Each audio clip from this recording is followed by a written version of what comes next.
Ever feel like your mornings need just a little more oomph?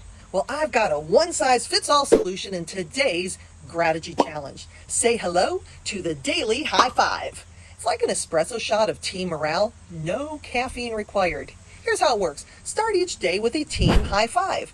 It's like a morning huddle, but way more epic. And if you're still concerned about the whole physical touch of the high five, see how creative you can get with the air high five. This isn't just child's play. It's creating an environment where everyone starts the day on a high note, whether you're in the boardroom or on the assembly line. So let's make every morning a celebration, because when you start the day with a high five, you set the stage for a day of wins. And if you choose to do today's Gratitude Challenge, make sure you use that hashtag #DailyHighFive. I'm Lisa Ryan, and I'll see you next time. Hey, subscribe to my channel and check out the description below for some awesome extras you don't want to miss. Catch you in the next